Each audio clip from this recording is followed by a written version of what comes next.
Your phone doesn't need to narrate your life in real time. You can choose silence. Silence is hot, like my husband. I thought you'd like that one.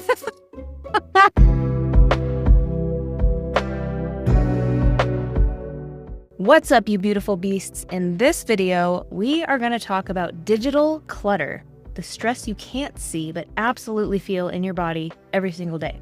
Can't exactly trip over it like your kid's shoes in the hallway, but you can still feel it the second you open your phone. One quick check turns into 10, and suddenly your brain is in a group chat with 50 tabs, 12 app badges, 3 random reminders, and somebody trying to sell you something before you've even had coffee. So, if your brain has been feeling loud lately, you're in the right place.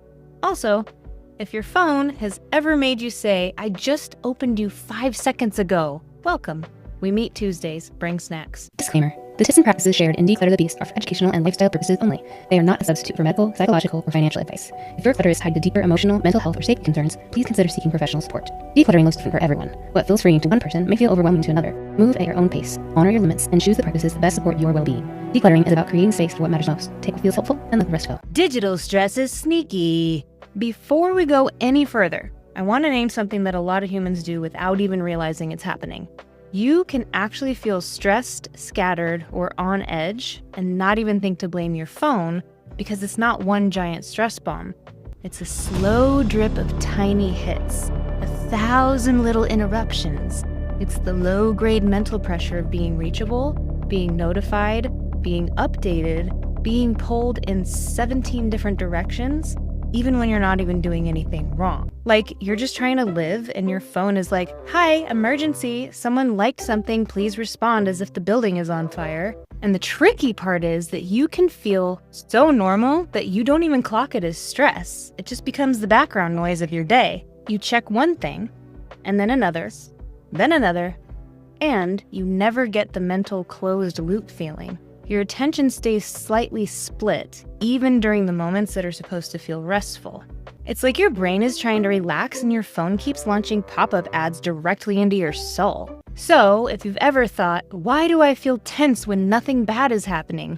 This might be part of it. Not all of it, obviously, but part of it. Because your brain wasn't built to filter nonstop input all day long, especially input that's designed to grab you quickly and keep you there. Most people treat digital stress like a time management problem. Like if you just tried harder, you would magically be calm. I see it more like an environment problem. If your environment is noisy, your brain has to work overtime just to stay oriented. That's the whole reason why Declutter the Beast exists. So today, we're not chasing perfection. We are going after relief. We're gonna make your digital space feel like a place that your nervous system can exhale. Your phone was designed to pull you back in. Quick nerd moment, because this matters and it makes you feel a little less like you're losing it.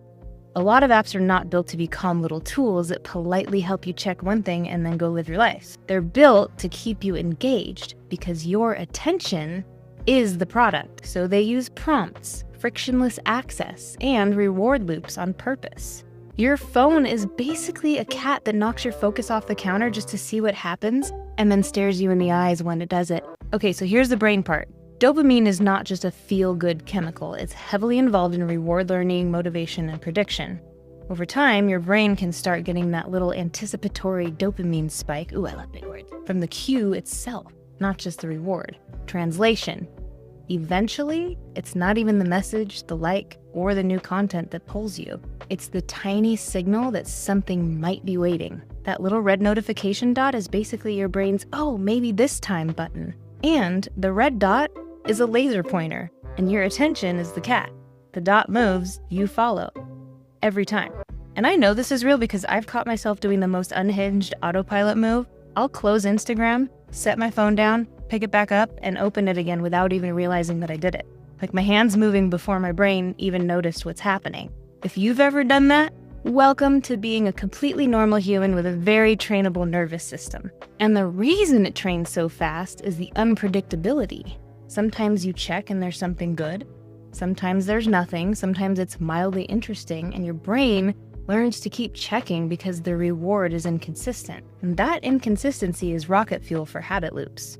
The scroll, the refresh, the badge, the ping, It can start acting like a tiny slot machine in your pocket, except the jackpot is a meme, a message, or something new to react to.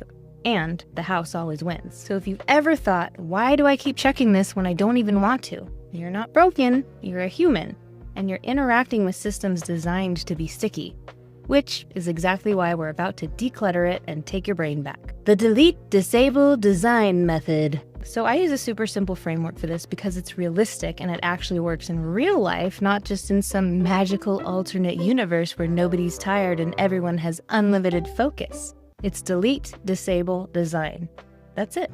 Delete the stuff that drains you, disable the interruptions that hijack you, and design your phone so that it supports your real life instead of stealing it. This isn't a cleanse, and it's not a rebirth. This isn't I moved to a cabin and now I churn butter. This is just less chaos. And I want you to hear me on this part. You don't have to do all three today. Even one of these is a win. We're not going to delete your whole identity or turn you into a minimalist monk who only owns one app in a dream. We're deleting friction, lowering the background noise, and giving your nervous system fewer things to fight with all day. Think of it like this. Every extra notification, extra app, extra badge, extra tab is a tiny open loop that your brain has to keep track of. Delete closes the loops, disable stops the new loops from popping up, and design keeps the loops that actually matter where you can find them easily. That's the goal. Relief and clarity, not perfection. Delete, the quick cleanup. All right, let's start with delete. This is the part where you stop carrying digital junk like it's your emotional support clutter. And I want you to think of this like clearing a countertop. You're not reorganizing your entire kitchen, you're just making one surface usable again. So open your camera roll and start with the easiest wins: screenshots and duplicates. The random recipe screenshot you never made, the quote that you forgot, the blurry photo of a parking sign, the I'll remember this later screenshot that your brain absolutely did not remember later. Your camera roll is basically a museum of intentions. Exhibit A, I was gonna change my life on Tuesday. If you have an iPhone like a psychopath, you can hit albums and look for things like screenshots, duplicates, and videos. If you have an Android like me, with my own kind of psychopathology, you'll usually have a screenshots folder too. Pick one category and do a 60-second swipe delete. That's it. Quick win, instant relief. Then, while you're already in cleanup mode, go to your apps and be brutally honest. Here's an easy rule. If you haven't opened it in 2 months and it's not essential, delete it. Don't just hide it, delete it. If you feel nervous, ask yourself, would I download this again today? If the answer is no, it's gone. Another good check is the ghost app test. If you forgot it even existed until this moment, it's not serving you. If the app's whole purpose is to make you feel bad and buy something, congratulations, it's earned its eviction notice. And if you're worried that you're going to lose stuff, most apps keep your account and data in the cloud anyway, so reinstalling it later is usually painless. The last quick hit, open your downloads folder or your files app and clear out the mystery clutter.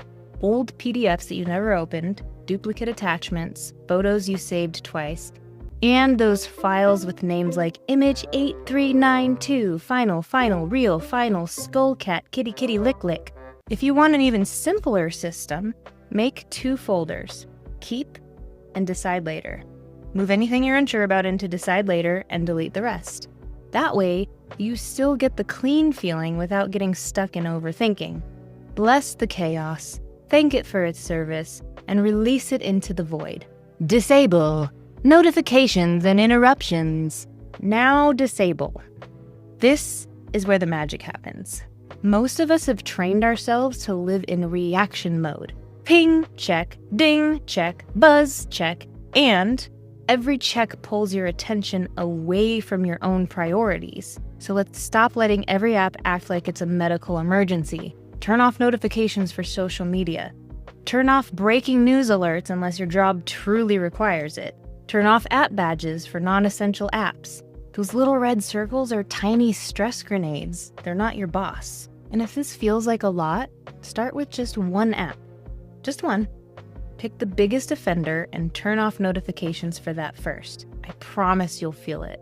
If email notifications are frying your brain, switch email from push to manual checks. Pick 2 or 3 times a day to check, and then move on.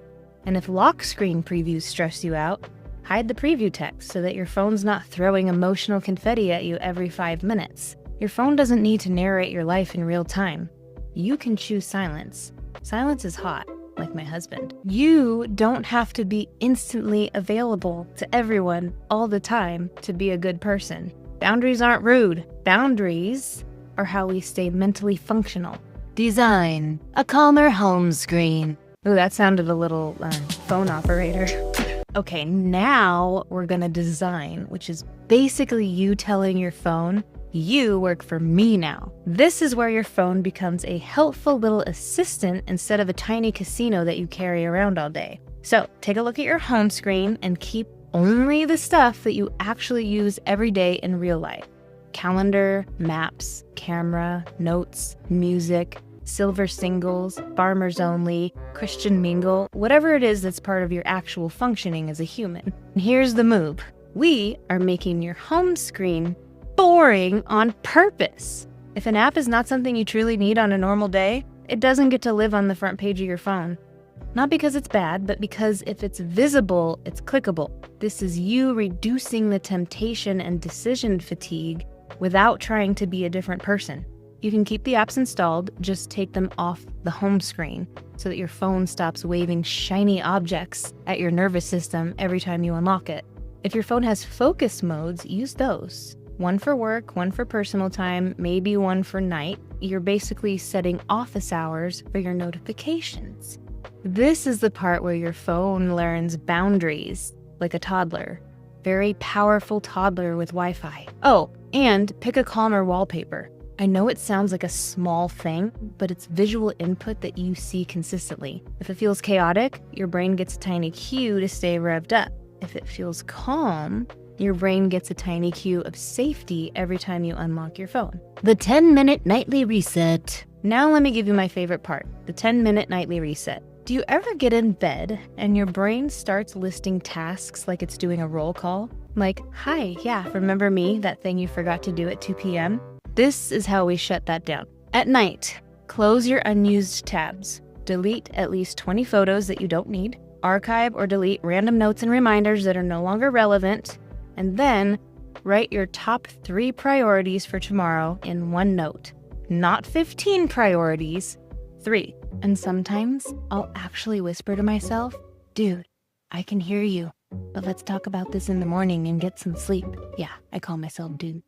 This gives your brain closure so that you can stop mentally open looping in bed. Real life permission slip. And if you're at this point and you're laughing and you're thinking, yeah, right, lady, who has time for all this? Can we please make room for real life here? If you're a parent, a caregiver, working weird shifts, dealing with neurodivergent overwhelm, managing health stuff, or just in a heavy season, I need you to hear this.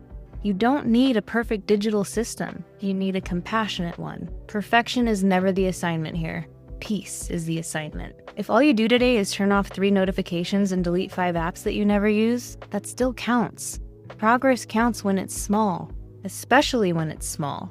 Small is how we build habits that actually stick. The challenge. So here's your challenge.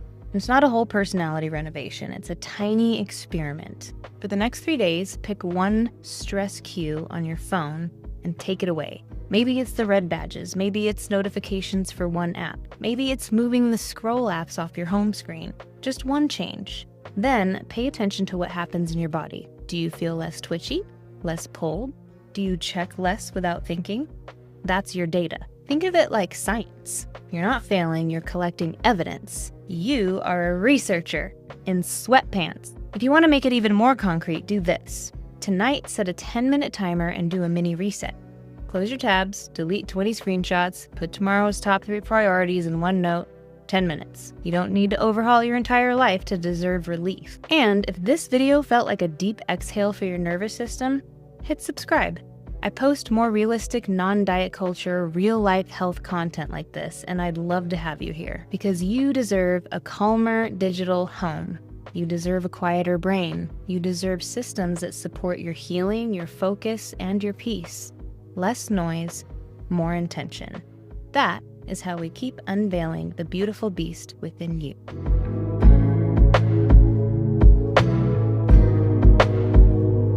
farmers only. I'm so funny.